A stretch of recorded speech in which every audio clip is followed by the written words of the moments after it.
What up, Space Fam? Goes in here from Anime Upper, and I'm back at it again to discuss another One Piece video. This time, I'm discussing the most hyped subcategory of devil fruits, one even more rare than Mythical Zoans. That's right, today I'm discussing God fruits and all users of said God fruits. If you do enjoy these One Piece videos and want to keep them coming, you know what to do. Channel the Pirate King within and smash that like button. Be a smashing Pirate King rather than passing Orochi, and rumor has it you'll get fireworks straight from Wano to your screen. Make this the video, subscribe if you haven't already, and hit that notification bell to turn on all notifications or you will miss future One Piece videos and updates. And now, without further ado, let's jump into it, spoilers and all. So as I mentioned, this is not just another video about Mythical Zone fruits. I already made a video on all of those, link in the description. Here we're going beyond just mythical and talking about actual gods and deities of myth rather than just mythical creatures. A quick example of what I mean is Pegasus, the flying horse, and Zeus are both mythical figures, but Pegasus is just a mythical creature while Zeus is a mythical god or deity. Similarly, I'm only covering fruits that are based on figures that have been labeled gods or deities. Let's start off with Yamato and the Inu Inu no Mi model Okuchi no Makami. Inu means dog, and the rest of the name means large-mouthed, true/pure god. In other words, we could just view it as a wolf god fruit. Specifically in the series, it is referred to as a guardian deity associated with guarding Wano specifically. The Makami is the deification of the now extinct Japanese gray wolf, which was worshipped as a guardian of humans in Japan. It is associated with protecting the good and punishing the wicked, with protecting people against evil, especially from hardships caused by fire and robbery. As a result, it makes a lot of sense that Yamato's powers are associated with ice, an element that did well to counter the dangers of Kaido's blast breath and also of Kanjuro's fire. Some Ice Wolf god attacks include Namuji Glacier Fang, Yamato's ice equivalent of Kaido's blast breath.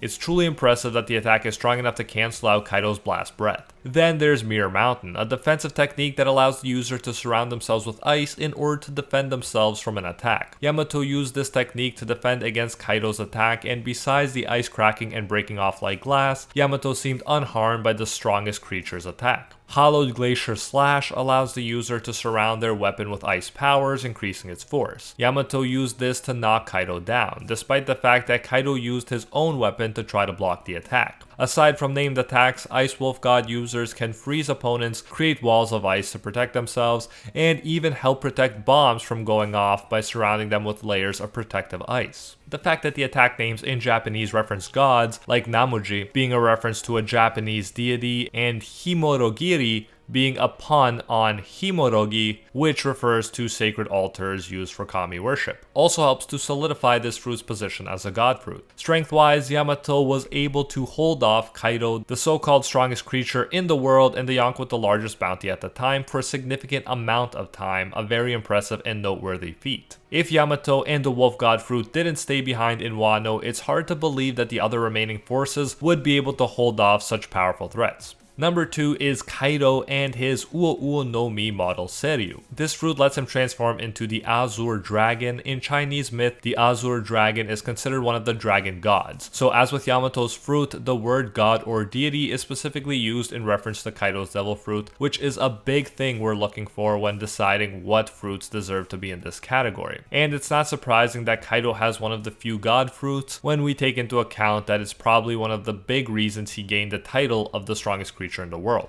Just as Yamato is able to transform into a wolf or human-wolf hybrid, Kaido is able to transform into a dragon or dragon-human hybrid. Notably, Kaido's fruit is a mythical model of the fish-fish fruit, suggesting that it's a reference to the Dragon Gate myth, where if a carp or koi makes it to the top of an almost impossible to climb waterfall, it will then be transformed into a powerful dragon. Think Magikarp and Gyarados from Pokemon. A lot of things about Kaido's powers are godly, including the giant size of his dragon form and how it looks as it flies around dominating the skyline. This form is so big it's believed that he could accidentally wipe out the entire Kuri region of Wano in a drunken stupor. I mentioned that the dragon power allows one to fly around, and that's possible because of the flame clouds that the dragon can create and then use as footholds. The flame clouds are strong enough to hold up an entire island like Onigashima. Another cool thing about this god fruit is that it allows Kaido to incorporate multiple elements into his attacks. He's not bound to one element as Logias are. We obviously know about his blast breath and how he can shoot fire blasts from his mouth. He can also summon lightning bolts with his roar, cutting blades of wind, tornadoes, and in the One Piece video games, even large hails of ice. So in the video games, he's even stepping on Yamato's territory. A notable technique he has is Flame Dragon Torch, where he surrounds his giant dragon body with fire. This flame dragon form is so hot it instantly melts everything it comes into contact with. In order to fight it, one needs to have mastery over advanced haki techniques like Luffy did. If Luffy didn't learn to emit his haki, he would not have been able to hurt Kaido without physically touching him, and so he would have had no chance against this form. And it's notable that Luffy only managed to take Kaido down after he awoke his fruit, and we discovered that in fact he too had a god fruit the entire time. It took a god fruit to beat another god fruit in this case, which makes sense. So now let's take a look at this god fruit that helped Luffy to beat the so-called strongest creature in the world. Although it was once thought to be a paramecia called the Gomu Gomu no Mi, it was relatively recently revealed that this fruit is actually a mythical zone called the Hito Hito no Mi model Nika, aka the human fruit model Nika. It derives its name from the sun god Nika, and when the five elders are talking about it, they even say that this particular fruit has the name of a god. But until it is awakened, aka until Luffy unlocked Gear 5, it primarily possessed the properties of rubber, and so the government succeeded in keeping its true nature largely under wraps by labeling it as a harmless paramecia. The government has been trying to get it for over 800 years, but as a zone with a will of its own, the fruit has been escaping their grasp all this time. Once they almost had it before Shanks took it away again and eventually brought it to where Luffy ate it. The five elders describe the myth of Nika as follows, and I quote, "Possessing a body with the properties of rubber and fighting in whatever way he fancies, bringing smiles to the faces of the people, the warrior of liberation, also known as Nika the sun god,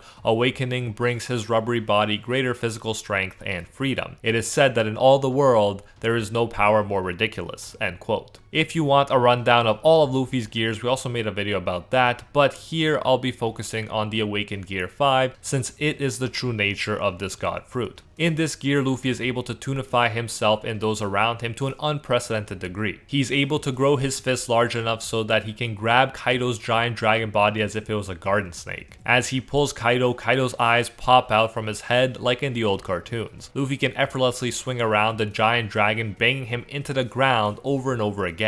Not only can he tunify himself and others, he can also tunify the world around him. In one case, he turns the ground to rubber and pulls it up to deflect Kaido's blast breath. Luffy is even able to fight Kaido from the inside out, and in one instance, he brings his hands out through the back of Kaido's eyes in order to grab his nose. It should be noted that this would seemingly be much more deadly for Kaido if Luffy's powers weren't active and allowing Kaido's body and eyes to stretch in such impossible and cartoonish ways. But it's all part of Gear 5 Luffy having fun. At one point, Luffy becomes so big that he can use Kaido's giant dragon body as a jump rope. He survives the full brunt of a blast breath and even flies through the air after it by moving his legs really quickly, again just like in the old cartoons. He avoids taking heavy damage from Kaido's kanabo by becoming extremely stretchy to the point where his nose and tongue take the exact shape of the spikes of the kanabo. He then dampens the attack of another strike by making the floor beneath him rubbery. He even punches Kaido through the face, but because of Toon logic, Kaido's face is whole when the attack is finished. I hope it still delivered insane damage though. Luffy keeps doing entertaining stuff throughout the fight, like catching lightning and then throwing it like Zeus, using it as a pole to spin around, and even creating a giant haki-infused fist that even makes Kaido's dragon body look small. However, Oda is not going to let Luffy's victory just be the result of his devil fruit. He has Kaido point out that the best fighters are masters of haki. Haki is so important that many of the strongest characters in the series didn't even need devil fruits because their haki was so strong. Kaido then takes the form of the flame dragon we already discussed, and Luffy has to combine his devil fruit power with his haki mastery in order to actually hit Kaido without touching him. And that's what we saw from the sun god fruit so far, but chances are this is only the tip of the iceberg, since this fruit represents the freedom to fight however one fancies. Still, I like the fact that no matter how ridiculous the fruit is, it's made clear that it's practically useless without haki mastery. So even though the fruit seems overpowered, Luffy can still continue to become stronger by improving his mastery over Haki, which will arguably be the most important aspect to him becoming the Pirate King. It should also be noted that the Sun God Nika figure is a symbol of hope and liberation for the oppressed, and that is why the government is especially scared of it. It's not just about strength, its very existence may inspire the people of the world to rise up against the world government. Next, we turn to the other mythical human fruit, the Hito no Mi model Daibutsu, aka the human fruit model Buddha. Daibutsu means giant Buddha or great Buddha. Now, when we think about deities of different world religions, we usually think of the Buddha, but it should be noted that the Buddha is not actually considered a god in Buddhism. Still though, the Buddha is the central figure we associate with the religion, and you can find golden Buddhas in temples and other places of worship, so for me personally, I can see putting this into the god fruit category as well. The hype fruit also goes to a very hype character, namely the former fleet admiral Sengoku. It's a fruit that even stands out among the other OP fruits the admirals under him had, like the magma fruit and the glint fruit. The fruit lets Sengoku turn into a giant golden Buddha. We can assume his strength increases to match his giant size. We know little of the fruit. For instance, we don't know if Sengoku used his hybrid or full zone transformation at Marineford, and we don't know if Sengoku had to awaken his golden form like Luffy had to awaken Gear 5. At the very least, the idea of awakening it would go well with the Buddhist idea of enlightenment. However, we luckily did get to see the golden Buddha form in action. Not only are his physical attacks strong,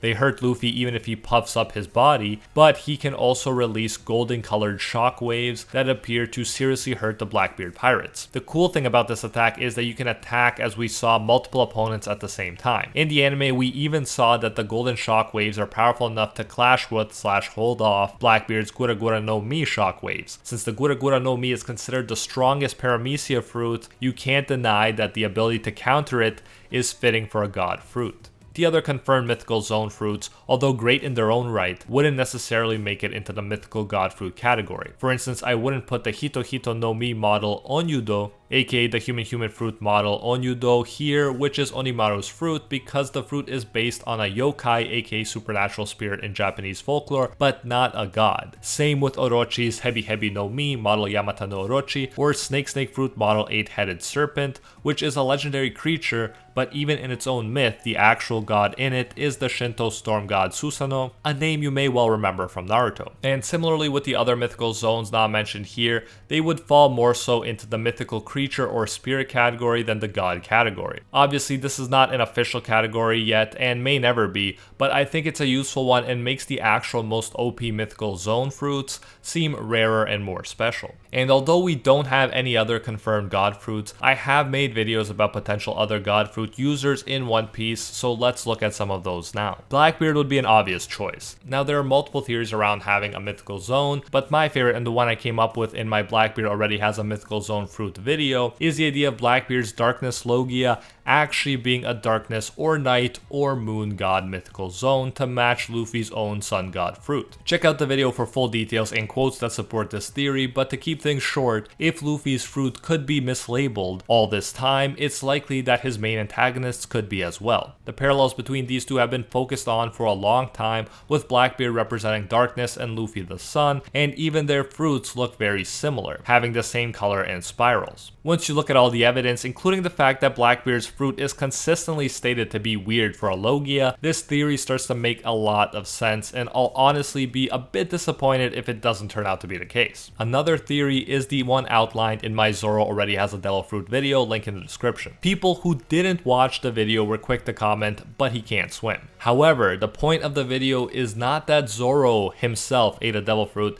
it's that Enma could have the god of the underworld Devil Fruit, and so Zoro has access to a god fruit through his sword. Obviously, this would still let him swim, no problem. I won't go into all of the reasons this theory makes sense here again, but it has a lot to do with how Enma is spoken of in the series in very similar terms to the way zones are spoken of, and also the way it does things that haven't been seen thus far from swords. it not only has a will of its own, but acts on its own, while Zoro tries to tame it. And remember that time when Zoro saw the personification of death and everybody thought, what was that? Yeah, that could have been the god of the underworld and perhaps a sign that Zoro has awakened the fruit or is close to it. Then there's Monkey D. Dragon. If anyone deserves a god fruit, it's this legend. It's already been all but confirmed that his devil fruit allows him to manipulate wind and more generally the weather, something that Kaido was able to do as a dragon god. I outlined all of this in more detail in my Luffy's Dad is Stronger Than You Think video if you're interested, but for the sake of this video, let's go back to the Azure Dragon myth. The Azure Dragon, which Kaido's fruit is based on, is just one of 4 dragon gods, each of which is associated with a different direction. The Azure Dragon is east, while the Black Dragon is north. The Black Dragon out of the others best fits Monkey D. Dragon, not only because he has black hair, but also because the Black Dragon is also called the Dark Dragon or Mysterious Dragon,